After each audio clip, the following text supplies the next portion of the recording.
This research was conducted to study the available sensor technologies for dementia and Alzheimer's disease patients. Dementia and Alzheimer's disease have become a prioritized disease among the elderly. With the advancement of these diseases, patients often face difficulties in managing their daily activities. Recent studies have proven that cooperating sensor technology to aid these patients to be very effective. The aim of conducting this study is to answer the following research question. What is the current state of using sensor technology to combat and monitor dementia and Alzheimer's disease patients?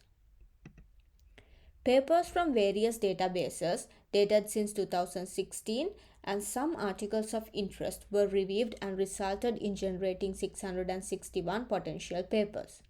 Out of these, 290 of them were identified as suitable for full text evaluation, and further 241 papers were removed based on the exclusion criteria, resulting in including 49 scholarly articles in this study.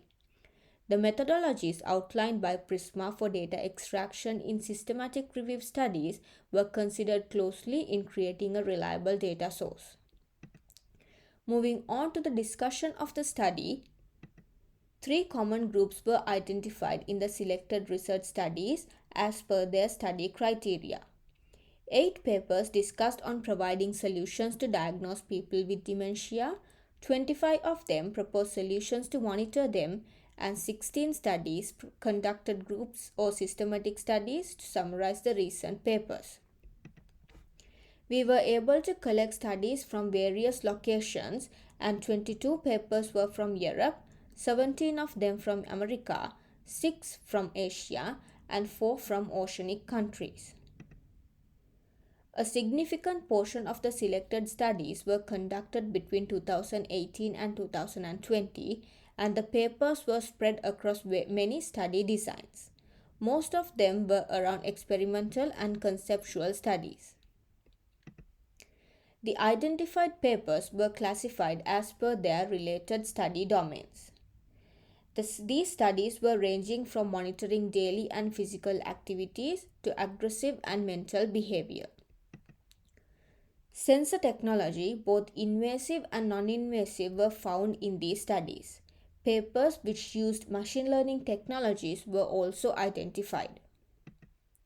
Moving on to the utilized architectures, the Smart Safe for Home system by CSIRO was used to collect and analyze sensor data.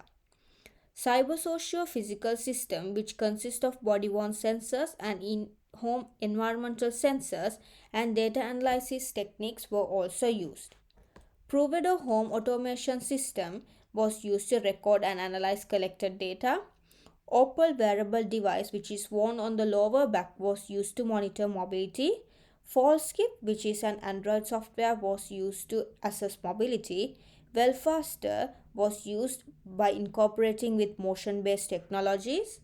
UbiSense was used for locomotion tracking.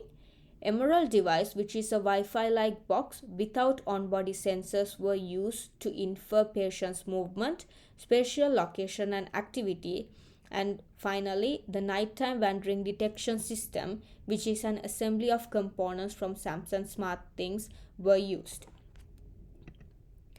In the identified papers, the following sensor technologies were widely used: the radio frequency sensors, PIR sensors, GPS sensors, and contact sensors were used to detect motion and location, triaxial accelerometer, gyroscope, and magnetometer to detect behavior, temperature sensors to control the heating functions, door sensors to detect motions and door-related activity, read switch to provide security data of opening or closing doors and windows, CSS sensors or object sensors to track interaction with objects, and pressure sensors to simulate collected data from objects in the house. We were also able to identify several off-the-shelf devices in these papers: Opal wearable device, Samsung SmartThings motion sensor, SmartThings multipurpose sensor, Ecolink Z-Wave Plus door and window sensor, and leg system biosensics were some of them. There were also off the shelf hubs and gateways and communication protocols used in some of these papers. Raspberry Pi Central Hub was identified in several papers, and the Samsung SmartThings Home Hub were also used. Communication protocols like the Zigbee protocol and EZB wireless communication module were also used. In conclusion, we were able to identify a significant number of interventions that are using sensor technology to support dementia and Alzheimer's disease patients. But the usage of these solutions in practical are less observed, which needs to be researched to identify the potential barriers that stops in using them. Thank you.